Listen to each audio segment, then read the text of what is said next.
देखिए इस वाले क्वेश्चन में तीन मासेस दिए एम एम और m, gap is 2a 2a 2a, और ये तीनों शुरू में रेस्ट में, इसमें लिख रखा है कि इनिशियली एट रेस्ट, तीनों मासेस रेस्ट में हैं, ठीक है, और एक दूसरे से गैप 2a 2a 2a का है।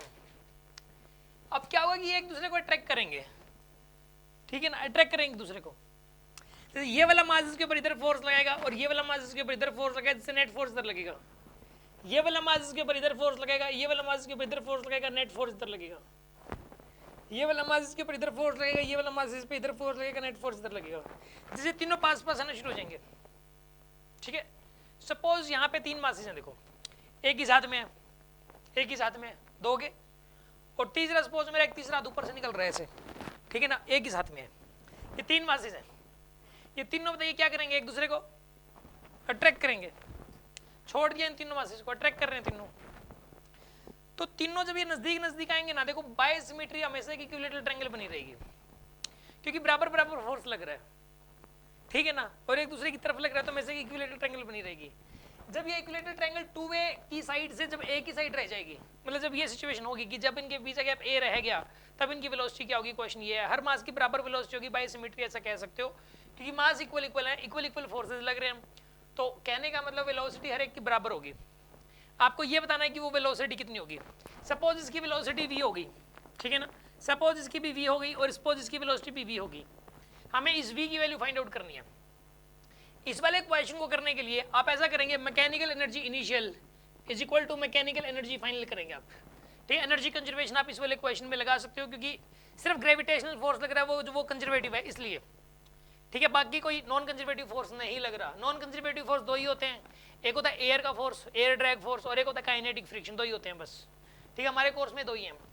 अब ऐसा करो, मैकेनिकल एनर्जी इनिशियल होता है kinetic energy initial plus potential energy initial is equals to, ऐसे ही मैकेनिकल एनर्जी फाइनल लिखनी है ना आपको, तो यहाँ पे होगा kinetic energy final plus potential energy final, ऐसा करोगे आप। अब जो काइनेटिक एनर्जी इनिशियल है इस केस के अंदर, देखो तीनों रेस्ट में स्टार्टिंग में इसने बोला है, तो काइनेटिक एनर्जी तो जीरो होगी, तीनों की काइनेटिक एनर्जी जीरो होगी।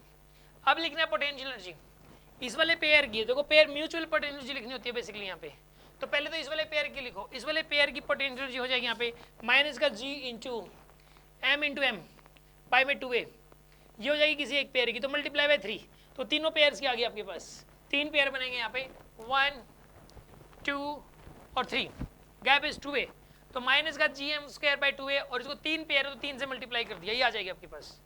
अब सपोज एक की काइनेटिक एनर्जी होगी हाफ mv², तो तीनों की काइनेटिक एनर्जी कितनी हो जाएगी बताइए, 3 इंटू हाफ mv² कितनी हो जाएगी यहाँ पे 3 इंटू हाफ mv² प्लस में potential energy final, potential energy final लिखनी है, बताइए कितनी आएगी यहाँ पे माइनस का gm² बाय में a इंटू 3, इसको सॉल्व कर लो, you will get the answer. When you solve this you will get the answer, ठीक है ना। यहाँ पे आएगा इसके अंदर माइनस का 3gm² by 2a is equals to 3 by 2 mv² minus का 3gm² बाय a, सॉल्व कर लो, आंसर आ जाएगा आपके पास। 3 से 3 गया, m से m गया, ठीक है ना, माइनस का gm by 2a is equals to v² by 2 minus का gm बाई a, तो v² बाई 2 की वैल्यू आएगी यहाँ पे gm बाई 2a, ठीक है ना, 2 से 2 कैंसिल, v की वैल्यू आ जाएगी यहाँ पे √gm बाई a, क्या आंसर आएगा √gm डिवाइडेड बाई में a, this is the velocity, ठीक है ना, ये फाइनल वेलोसिटी होगी √gm by, this is the answer, ठीक है।